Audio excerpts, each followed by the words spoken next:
Good morning.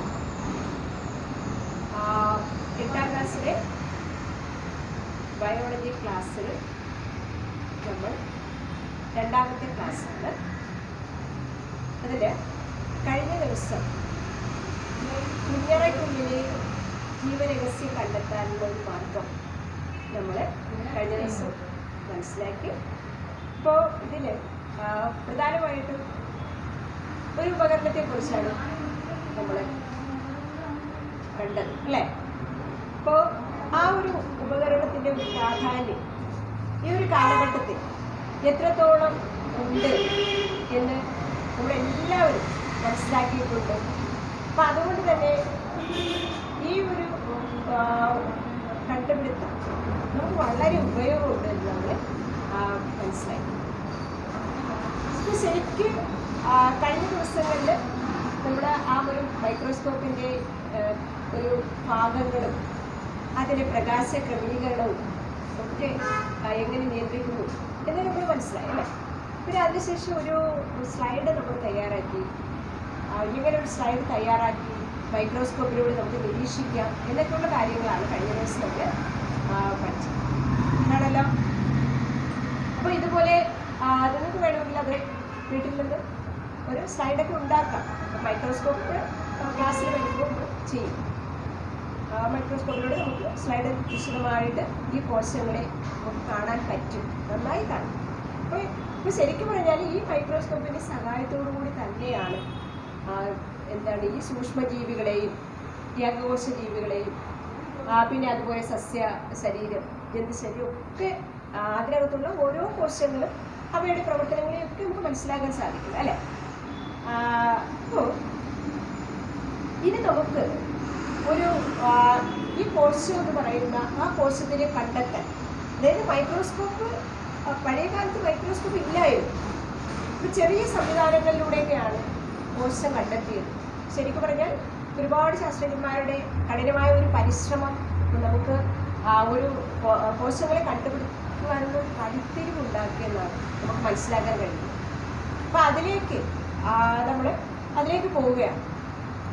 അപ്പോൾ ഈ കുഞ്ഞറ എന്ന് പറയുമ്പോൾ ഒരു മിസ്റ്റീരിയസ് ആയിട്ടുള്ള കുഞ്ഞറ, അതാണ് കോശം അല്ലേ. അപ്പോൾ എന്താണ് നമുക്ക് കോശത്തിന് ഒരു നിർവചനം പറയാം? കോശത്തിൻ്റെ ഒരു നിർവചനം നമുക്ക് എന്ത് പറയാം? ഏറ്റവും ചെറിയ ഒരു യൂണിറ്റാണ് നമ്മുടെ ശരീരത്തിൽ. ഇപ്പോൾ ശരിക്കും പറഞ്ഞാൽ ഈ ഒരു വളരെ കുഞ്ഞായിട്ടുള്ള മൈക്രോ ഓർഗാനിസംസ്, കുഞ്ഞു ജീവികൾ, ഇത്രയും രോഗങ്ങൾ വരുത്തുന്ന, മാരകമായിട്ടുള്ള രോഗങ്ങൾ വരുത്തുന്ന ഈ കുഞ്ഞു ജീവികൾ, അതൊക്കെ ചിലപ്പോൾ ഏകോശ ജീവികളാകാം, വളരെ സൂക്ഷ്മാണുക്കളാണ്. ഇപ്പോൾ ഫംഗസുകൾ, പിന്നെ അതുപോലെ തന്നെ പലതരത്തിലുള്ള വൈറസുകൾ, പ്രോട്ടോസോവ, അങ്ങനെയൊക്കെയുള്ള ജീവികൾ, ഒരുപാട് രോഗങ്ങൾ വരുത്തുന്ന ജീവികൾ. അപ്പോൾ ഇവയെല്ലാം കാണാൻ നമ്മെ സഹായിക്കുന്നത് എന്താണ്? മൈക്രോസ്കോപ്പാണ് അല്ലേ. ഇപ്പോൾ ശരിക്കും പറഞ്ഞാൽ നമുക്ക് ഈ ഒരു കോശം തന്നെയാണ് നമ്മൾ വഴിത്തിരിക്കുന്നത്. അപ്പോൾ ഈ കോശത്തിന് ഒരു ഡെഫിനിഷൻ പറയാം, ഒരു നിർവചനം. What is A cell? എന്താണ് ഒരു കോശം? എന്താണ് കോശം എന്ന് നമ്മൾ മനസ്സിലാക്കണം. അപ്പോൾ ശരിക്കും കോശത്തിന് ഒരു നിർവചനം പറഞ്ഞാൽ നമുക്ക് പറയാൻ പറ്റുന്നതാണ് എല്ലാ ജീവികളും, ഇപ്പോൾ നോക്കിയിട്ട് മനുഷ്യനുൾപ്പെടെയുള്ള നമ്മളെല്ലാവരും, എല്ലാ ജീവികളും ഉണ്ടായത് ഒരൊറ്റ കോശത്തിൽ നിന്നാണ്. ഇപ്പോൾ ശരിക്കും പറഞ്ഞാൽ ഒറ്റ കോശത്തിൽ നിന്നാണ് എല്ലാ ജീവികളും ഉണ്ടായത്. ഏതാണെന്നറിയാമോ ഈ ഒരു കോശം? അതായത് അമ്മയുടെ ശരീരത്തിൽ രൂപപ്പെട്ട, യൂട്രസിൽ രൂപപ്പെട്ട ഒരു കോശം, സിപ്താണ്ടോന്ന്, സൈഗോട്ട്, ഒറ്റ കോശവും. ആ ഒരു കോശം വിഭജിച്ചാണ് ഒരു പൂർണ്ണ വളർച്ചയെത്തിയ ജീവിയായിട്ട് മാറുന്നത് അമ്മയുടെ ശരീരത്തിൽ. അപ്പോൾ ഇപ്പോൾ എല്ലാ ജീവികളുടെയും ഒരു അടിസ്ഥാന ഘടകം പറയാൻ പറ്റുന്നത് എന്താണ്? ഒരു കോശം, ഒറ്റ കോശത്തിൽ നിന്നെല്ലാം ഉണ്ടായത് അല്ലേ. അപ്പോൾ ഈ കോശത്തിന് നമുക്ക് നിർവചനം പറഞ്ഞൂടെ? ഈ കോശത്തിന് നമുക്ക് എന്ത് നിർവചനം പറയാം? വാട്ട് ഈസ് എ സെൽ എന്നാണ്, അതാണ് ഞാൻ ചോദിക്കുന്നത്. What is A cell? എന്താണ് ഒരു സെൽ, അല്ലെങ്കിൽ എന്താണ് കോശം? അപ്പോൾ കോശത്തിനൊരു നിർവചനം പറഞ്ഞാൽ ശരിക്ക് നമ്മുടെ എല്ലാ അടിസ്ഥാന ഘടകങ്ങൾ ഒരു ജീവശരീരത്തിൻ്റെ അല്ലെങ്കിൽ ഒരു ജീവിയുടെ ഘടനാപരവും ജീവധർമ്മപരവുമായ അടിസ്ഥാന യൂണിറ്റാണ് എന്ന് പറയുക കോശം. ഇപ്പോൾ നമുക്ക് ഇപ്പോൾ നമ്മളെല്ലാം മനുഷ്യരാണ്. നമ്മുടെ ശരീരത്തിൽ കോടാനുകൂടി കോശങ്ങളാണ്. നമ്മുടെ കണ്ണുകൾ കൊണ്ട് കാണാൻ കഴിയില്ല അല്ലേ? അപ്പോൾ ഈ കോശങ്ങളെ കാണുവാൻ നമ്മെ സഹായിച്ചത് എന്താണ് മൈക്രോസ്കോപ്പ്. മൈക്രോസ്കോപ്പിന്റെ സഹായത്തിലാണ് കോശങ്ങൾ നമ്മൾ നിരീക്ഷിച്ചത്. അപ്പോൾ എല്ലാ ജീവികളുടെയും ഘടനാപരവും ജീവധർമ്മപരവുമായ അടിസ്ഥാന ഘടകം അതാണെന്ന് പറയുക കോശങ്ങൾ. Structural and functional unit of life. Structural and functional unit of life, that is A cell. അപ്പോൾ എന്ത് പറയാം? The cell is the structural and functional unit of life. മനസ്സിലായോ? അപ്പോൾ നമ്മുടെ കോശത്തിനൊരു നിർവചനം പറയാം. അപ്പോൾ കോശത്തെ കണ്ടെത്താൻ സഹായിച്ചത് എന്താണ്? നമ്മൾ കഴിഞ്ഞ ദിവസം ഒത്തിരി കാര്യങ്ങൾ നമ്മൾ മനസ്സിലാക്കി അല്ലേ? ആ സഹായിച്ച ഉപകരണത്തിൻ്റെ പ്രവർത്തന രീതികൾ, പ്രകാശ ക്രമീകരണങ്ങൾ, അതൊക്കെ നമ്മൾ മനസ്സിലാക്കി. അപ്പോൾ ഇതിലേക്ക് നയിച്ചത്, കോശത്തിനെ കണ്ടെത്തുവാൻ സഹായിച്ചത് എന്ന് പറയുമ്പോൾ ആദ്യകാലങ്ങളിൽ ഈ കോശം കണ്ടെത്തിയത് ഇത്രയും വിപുലമായ ഒരു മൈക്രോസ്കോപ്പൊന്നും ഉണ്ടായിരുന്നില്ല. അതിനുശേഷം കുറേ കാലം കഴിഞ്ഞാണ് ഇത്രയും വിപുലമായിട്ട് നമുക്ക് സംവിധാനങ്ങളുണ്ടായത്. പക്ഷേ ആദ്യമായി കോശം കണ്ടെത്തിയത് ആരാണ് എന്നാണ് നമ്മൾ അടുത്തതായിട്ട് നമ്മൾ നോക്കുന്നത്. കാരണം ഇപ്പം നമുക്കറിയാം ഈ കോശത്തിൻ്റെയൊക്കെ പ്രാധാന്യം നമ്മൾ മനസ്സിലാക്കിക്കൊണ്ടിരിക്കുന്നത്. കാരണം വൈറസുകളെ കുറിച്ചൊക്കെ, ഈ വൈറസുകൾ ഉണ്ടാക്കുന്ന നമ്മുടെ ലോകത്തെ മുഴുവൻ നശിപ്പിച്ചുകൊണ്ടിരിക്കുകയാണ് അല്ലേ? പുതിയ വൈറസുകൾ ചൈനയിൽ വീണ്ടും കണ്ടെത്തിയെന്ന് പറയുന്നു. അപ്പോൾ ഇതെല്ലാം ഇങ്ങനെ സൂക്ഷ്മജീവികളാണ്. അപ്പോൾ ഇവയെ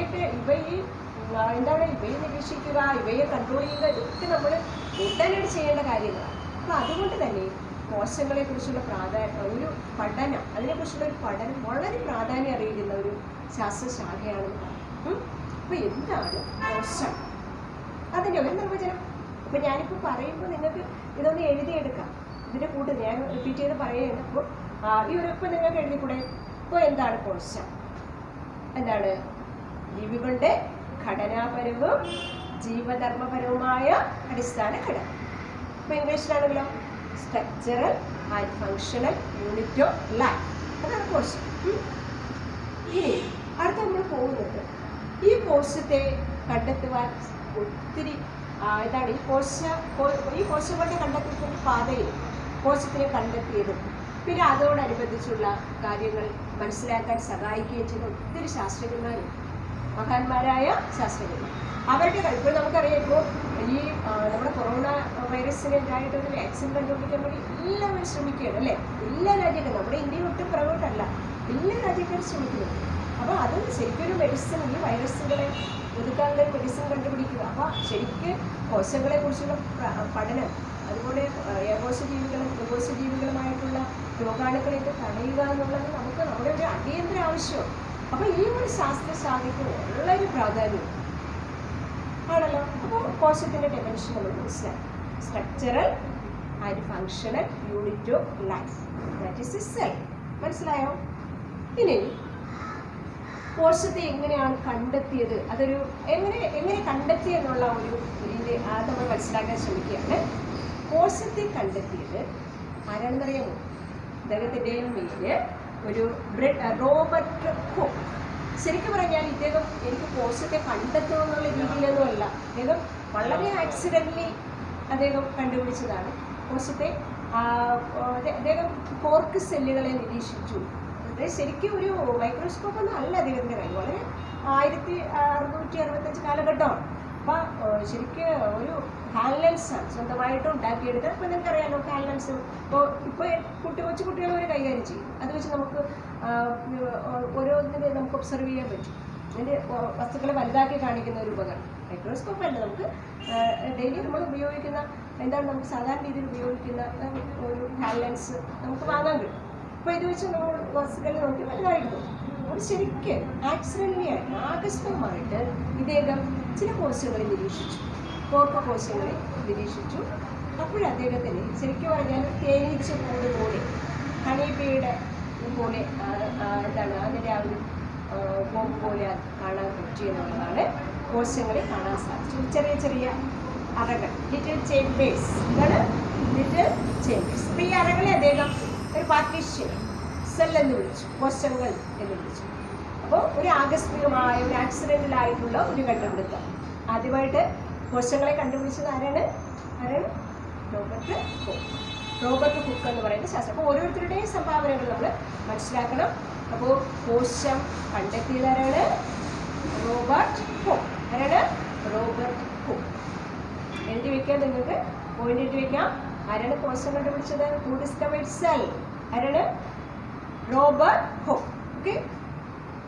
ദെൻ അപ്പോൾ രണ്ട് കാര്യങ്ങളാണ്. കോശം എന്തായാലും കണ്ടുപിടിച്ചു. അപ്പോൾ അതോടുകൂടി ശരിക്കും പറഞ്ഞാൽ നമ്മുടെ ഒരു ചരിത്രത്തിൽ തന്നെ നമ്മുടെ സയൻസ് പരമായിട്ടുള്ള ഏറ്റവും വലിയൊരു കണ്ടുപിടുത്തം എന്ന് തന്നെ പറയാം.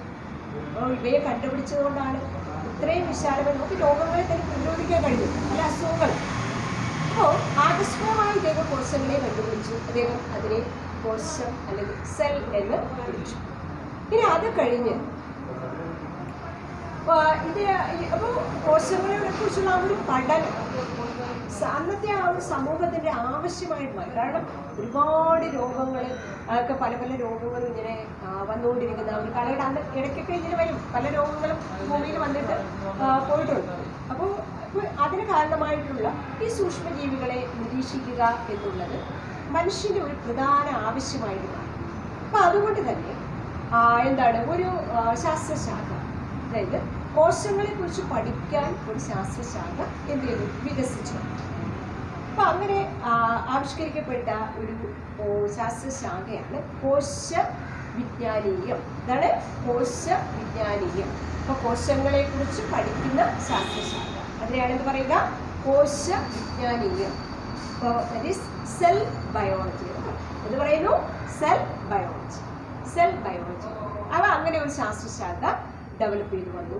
അപ്പോൾ എല്ലാവരും ശാസ്ത്രജ്ഞന്മാരെല്ലാം ഉറ്റുനോക്കുന്ന ഒരു ശാസ്ത്രശാഖയാണ് cell biology. The study of cells. Cell biology, study of cells. Okay. അപ്പോൾ അങ്ങനെ കോശവിജ്ഞാനീയം എന്ന് പറയുന്ന ശാസ്ത്രശാഖ ഡെവലപ്പായി. അപ്പോൾ ഇവിടെ റോബർട്ട് ഹുക്ക് കോശം കണ്ടുപിടിച്ചു. അപ്പോൾ അതിനുശേഷം എന്താണ് ഒരു സെൽ ബയോളജി ഡെവലപ്പ് ചെയ്തു. അതോടൊപ്പം ഈ കോശങ്ങളെ കുറിച്ച് അല്ലെങ്കിൽ കോശ സിദ്ധാന്തങ്ങളെയൊക്കെ അസിസ്റ്റ് ചെയ്യുന്ന കുറേ തിയറീസ് ആവിഷ്കരിച്ച ഒത്തിരി ശാസ്ത്രജ്ഞന്മാരെ നമുക്ക് പരിചയപ്പെടാം. റെഡിയല്ലേ? അപ്പോൾ നമുക്ക് ഇത്രയും കാര്യങ്ങൾ മനസ്സിലായല്ലോ. അപ്പോൾ ഏകദേശം നമുക്ക് കോശങ്ങളെ കുറിച്ചൊരു ധാരണ ഉണ്ടായി കഴിഞ്ഞു. ഡെഫിനിഷൻ പഠിച്ചു, അതിൻ്റെ കണ്ടുപിടുത്തം പഠിച്ചു, സെൽ ബയോളജി എന്താണെന്ന് നമുക്ക് മനസ്സിലായി. ഇനി കോശ സിദ്ധാന്തത്തിന് വഴിത്തിരിവായ അല്ലെങ്കിൽ ഈ ഒരു കോശ സിദ്ധാന്തം ആവിഷ്കരിക്കപ്പെട്ടു. അപ്പോൾ അതിലേക്ക് നയിക്കാൻ നമ്മെ സഹായിച്ച ഒത്തിരി സയൻറ്റിസ്റ്റുകളും. അപ്പോൾ അതിൽ ഒരു 3-5 പേരുടെ സംഭാവന നമുക്ക് പഠിക്കും. മനസ്സിലായോ? അപ്പോൾ ഇനി ഞാൻ അതാണ് പറയാൻ പോകുന്നത്. അപ്പോൾ ശരിക്കും നമ്മുടെ ഈ സയൻറ്റിസ്റ്റുകളുടെ പേരുകൾ, അതായത് 1831 റോബർട്ട് ബ്രൗൺ അദ്ദേഹം പറഞ്ഞത്. അപ്പോൾ കോശത്തെ റോബർട്ട് ഹുക്ക് കണ്ടുപിടിച്ചു. അപ്പോൾ 1831 1831 റോബർട്ട് ബ്രൗൺ എന്താണ് ഇദ്ദേഹം പറഞ്ഞത്? ഓരോ കോശത്തിനും ഒരു കേന്ദ്രമുണ്ട് എന്ന് പറഞ്ഞു. അപ്പോൾ നമുക്ക് എല്ലാവർക്കും അറിയാം, കോശങ്ങളുടെ ഘടനയൊക്കെ വരച്ച് പഠിച്ചിട്ടുണ്ട് അല്ലേ? അപ്പോൾ കോശങ്ങളുടെ കേന്ദ്രം എന്താണ്? ഒരു ന്യൂക്ലിയസ് ആണ്. ഓരോ കോശത്തിൻ്റെയും കേന്ദ്രം എന്ന് പറയുന്നത് എന്താണ്? ഒരു nucleus. That is Robert brown discovered nucleus, central part of A cell, that is nucleus. അപ്പോൾ റോബർട്ട് ബ്രൗൺ എന്ന് പറഞ്ഞു central part is nucleus. Central part എന്ന് പറയുന്നത് എന്താണ്? ന്യൂക്ലിയസ് ആണ് എന്ന് പറഞ്ഞു. എന്തായിരുന്നു അത്? 1831 റോബർട്ട് ബ്രൗണിൻ്റെ സംഭാവന. ശരിയല്ലേ? അപ്പോൾ ഇന്ന് നമുക്ക് എല്ലാവർക്കും അറിയാം അല്ലേ? അപ്പോൾ ഏതൊരു കോശം എടുത്താലും അതിന് സെൻട്രലി ന്യൂക്ലിയസ് ഉണ്ട്. ന്യൂക്ലിയസ് ഇല്ലാത്ത കോശങ്ങൾ റെയറാണ്, വളരെ താഴെപ്പടിയുള്ള ജീവികളിലുണ്ട്. പക്ഷേ കോശങ്ങളുടെ എല്ലാ പ്രവർത്തനങ്ങളെയും നിയന്ത്രിക്കുന്ന ഒരു ന്യൂക്ലിയസ് ഉണ്ട് എന്ന് മനസ്സിലാക്കി. 1831 Robert brown discovered nucleus. Robert brown discovered nucleus. Okay. 1831 മനസ്സിലായോ? 1831 Robert brown discovered nucleus, the central part of the cell. He called the central part of the cell as nucleus. മനസ്സിലായോ? അപ്പോൾ ആദ്യത്തെ സംഭാവന ആരാണ്? നമ്മുടെ റോബർട്ട് ബ്രൗൺ ആണ്. അദ്ദേഹം 1839 ആ ന്യൂക്ലിയസ് കണ്ടുപിടിച്ചു. കോശത്തിൻ്റെ കേന്ദ്രസ്ഥാനത്ത് എന്താണ് ന്യൂക്ലിയസ് ഉണ്ട് എന്ന് മനസ്സിലായോ? ഓക്കെ. അപ്പോൾ ഇനി അടുത്തത് 1838 നമ്മുടെ എം ജെ ശ്രീഡൻ പറയുന്നത് നമ്മുടെ പ്ലാന്റ്സിൻ്റെ ശരീരം, ഇപ്പം ശരിക്കും പറഞ്ഞാൽ ജീവികളുടെ ശരീരം കോശങ്ങളാൽ നിർമ്മിതമാണ് എന്ന് നമ്മൾ മനസ്സിലാക്കി. പിന്നെ ഫസ്റ്റിൽ എന്താണ് റോബർട്ട് ഹുക്ക് കണ്ടുപിടിച്ച തേനീച്ചക്കൂട്, അത് അവിടെ കോശങ്ങൾ കണ്ടുപിടിച്ചു. ഇപ്പോൾ ഇവിടെ ഇപ്പോൾ മനുഷ്യർ മാത്രമല്ല, ജന്തുക്കൾ മാത്രമല്ല, സസ്യങ്ങളും എല്ലാ ജീവികളിലും കോശങ്ങളുണ്ട് അല്ലേ. ഇപ്പോൾ എം ജെ ശ്രീഡൻ ഏതാണ് 1838 അദ്ദേഹം എന്ത് ഡിസ്കവർ ചെയ്തു? സസ്യശരീരം കോശങ്ങളാൽ നിർമ്മിതമാണ്. നമുക്കറിയാമല്ലോ സസ്യശരീര കോശങ്ങളാൽ നിർമ്മിതമാണ് ഇപ്പോൾ നമുക്കറിയാം അല്ലേ. അപ്പം അന്നൊരു വലിയ കണ്ടുപിടുത്തമാണ്. 1838 എം ജെ ശ്രീഡൻ പറഞ്ഞ എന്താണ്? സസ്യശരീരം എന്തിനാൽ നിർമ്മിതമാണ്? കോശങ്ങളാൽ നിർമ്മിതമാണ്. അപ്പൊ നമുക്ക് എന്ത് പറയാം?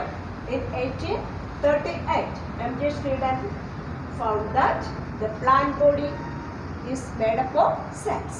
The plant body is made up of cells. സസ്യങ്ങളുടെ ശരീരം കോശങ്ങളാൽ നിർമ്മിതമാണ് എന്ന് പറഞ്ഞതാരാണ്? M J ശ്രീഡൻ. പക്ഷേ ഏതാണ്? 1838. ഓക്കെ, ഇത് രണ്ടും മനസ്സിലായി? 2 പോയിന്റ് മനസ്സിലായി? ഒന്നുകൂടി പറയാം. റോബർട്ട് ബ്രൗൺ ഡിസ്കവേർഡ് ന്യൂക്ലിയസ് എന്നാണ് 1831. In 1838 M J ശ്രീഡൻ discovered plants are made up of cells. Okay, ഈ 2 കാര്യങ്ങൾ മനസ്സിലായി. അപ്പോൾ 1831 ആരാണ്? റോബർട്ട് ബ്രൗൺ കോശകേന്ദ്രം ന്യൂക്ലിയസ് ആണ് കണ്ടുപിടിച്ചു. അത് കഴിഞ്ഞ് 1838 ആരാണ്? M J ശ്രീഡൻ. എം ജെ ശ്രീഡൻ എന്ത് കണ്ടുപിടിച്ചു? സസ്യങ്ങളുടെ ശരീരം കോശങ്ങളാൽ നിർമ്മിതമാണ് എന്ന് കണ്ടുപിടിച്ചു. മനസ്സിലായോ? ഈ 2 പോയിന്റ് എഴുതി വെച്ചല്ലോ.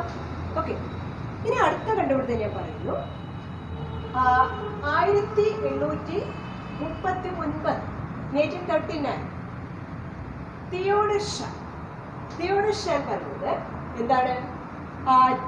അതായത് ജന്തുക്കളുടെ ശരീരം കോശങ്ങളാൽ നിർമ്മിതമാണ്. നമുക്ക് പ്രത്യേകിച്ച് നമുക്കറിയും അല്ലെ, ജന്തുക്കളുടെ ശരീരം കോശങ്ങളാൽ നിർമ്മിതമാണ് എന്ന് പറഞ്ഞു. അതായത് he found the body of an animal is made up of cells. The body of an animal is made up of cells. ജന്തുക്കളുടെ ശരീരം കോശങ്ങളാൽ നിർമ്മിതമാണ് എന്ന് പറയുന്നു. മനസ്സിലായോ? ആരാണ്? തിയോഡർ ഷാൻ. ഇനി 1858 നമ്മുടെ റുഡോൾഫ് വിഷോ അദ്ദേഹം പറഞ്ഞത് അതായത് അദ്ദേഹം വിഭജിക്കുന്ന കോശങ്ങളെ കണ്ടുപിടിച്ചുകൊണ്ടുള്ളത്. അതായത് ഈ ഓരോ കോശവും പൂർണ്ണ വളർച്ചയെത്തിയാൽ അത് എന്ത് ചെയ്യുന്നറിയാം? ഡിവൈഡ് ചെയ്യും, വിഭജിക്കും. അതായത് നമുക്ക് സസ്യങ്ങളും ജന്തുക്കളൊക്കെ വളരുന്നു നമുക്കറിയാം അല്ലേ. അപ്പം ഈ കാര്യങ്ങളെല്ലാം നടക്കും. അപ്പം ഒരു കോശം ഉണ്ടാകുന്ന എപ്പോഴും മുമ്പുണ്ടായിരുന്ന കോശങ്ങൾ. അപ്പം നമുക്കറിയാം, ഇപ്പം നമ്മളൊക്കെ കുഞ്ഞായിരുന്നു, നിങ്ങൾ കുഞ്ഞു കുട്ടികളായിരുന്നു അല്ലേ. ഇപ്പം നിങ്ങൾ വളർന്നു അപ്പോൾ ശരീരത്തിൻ്റെ വളർച്ച എങ്ങനെ ഉണ്ടായി? നമ്മുടെ ഈ കോശങ്ങൾ വിഭജിച്ചത് കൊണ്ടാണ്. അപ്പം മുമ്പ് നിലവിലുണ്ടായിരുന്ന കോശങ്ങളിൽ നിന്നാണ് എന്തുണ്ടാകുക? പുതിയ കോശങ്ങൾ ഉണ്ടാകുന്നത് എന്ന് ആര് മനസ്സിലാക്കി? റുഡോൾഫ് വിഷോ മനസ്സിലാക്കി. അപ്പോൾ എന്താണ്? He observe the dividing cells and he said that the new cells are produced only from pre-existing cells. അപ്പോൾ പണ്ട് ഉണ്ടായിരുന്ന കോശങ്ങളിൽ മാത്രം പുതിയ കോശങ്ങൾ ഉണ്ടാകും എന്ന് ആര് പറഞ്ഞു? നമ്മുടെ റുഡോൾഫ് വിഷോ. വിഭജിക്കുന്ന കോശങ്ങളെ കണ്ടു. Dividing cells. ഈ ഡിവൈഡിങ് സെൽസ്. അപ്പോൾ വിഭജിക്കുന്ന കോശങ്ങളെ കണ്ടു എന്നുള്ളതാണ്. അപ്പം അങ്ങനെ ശരിക്കും പറഞ്ഞാൽ ഇപ്പോൾ നമ്മൾ എത്ര പേരുടെ പേരുകളാണ് പഠിച്ചത്? എത്ര ശാസ്ത്രജ്ഞരുടെ പേര് പഠിച്ചു? 5 പേര് അല്ലേ. അപ്പം അതിൽ ഫസ്റ്റ് പറഞ്ഞാലാണ് റോബർട്ട് ഹുക്ക്.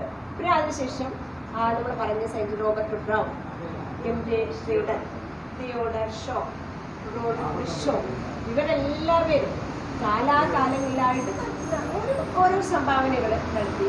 അങ്ങനെ നമ്മുടെ ഈ കോശവിജ്ഞാനീയ ചരിത്രത്തിലെ നാഴികക്കല്ലുകളെന്ന് പറയും ആദ്യ കാലഘട്ടങ്ങളിൽ.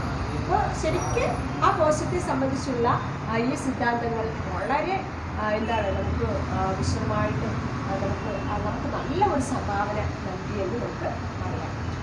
മനസ്സിലായോ?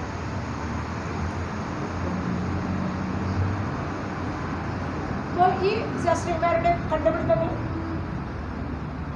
ഒന്ന് എഴുതി വെച്ചിട്ടുണ്ടല്ലോ, മനസ്സിലായില്ലേ? ഓക്കെ.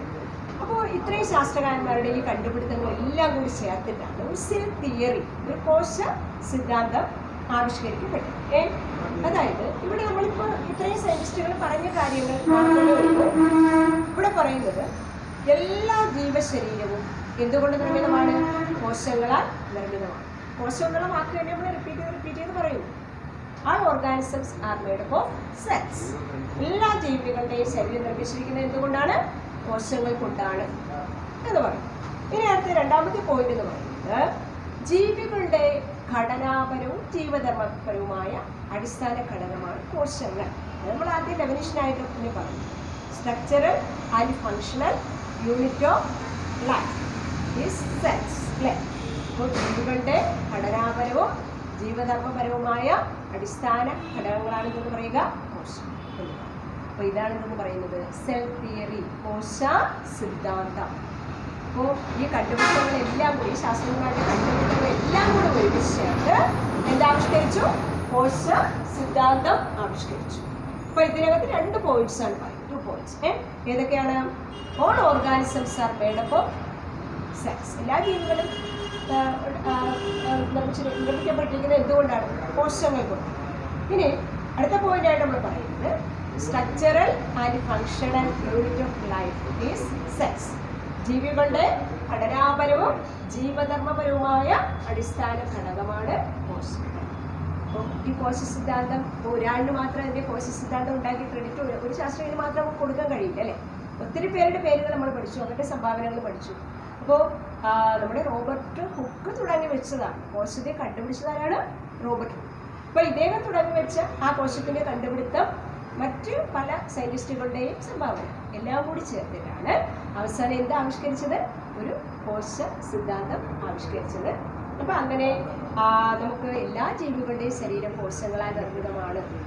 എല്ലാ ജീവികളുടെയും ഘടനാപരവും ജീവധർമ്മപരവുമായിട്ടുള്ള അടിസ്ഥാന ഘടകം കോശമാണ് എന്നൊക്കെ നമ്മൾ മനസ്സിലാക്കി. നമുക്കൊക്കെ ഒറ്റ കോശം എന്ന് പറയുമ്പോൾ ഒരു കോശം എന്ന് വിചാരിക്കും. പക്ഷേ ഒറ്റ കോശങ്ങളാണ് ഇപ്പോൾ എന്താണ് ഈ കുഞ്ഞു കുഞ്ഞു കോശങ്ങളാണ് രോഗാണുക്കളായി നടന്ന് നമ്മളെ എല്ലാവരും മനുഷ്യരൊക്കെ ഇങ്ങനെ പുറകെ ഓടിച്ചു പിടിച്ച് കൊണ്ടുപോയിരിക്കുന്നത്. അപ്പോൾ അതിൽ ഒരു കോശം എന്ന് പറയുന്നത് ഇത്രയ്ക്ക് ഇമ്പോർട്ടൻ്റ് ആണ്.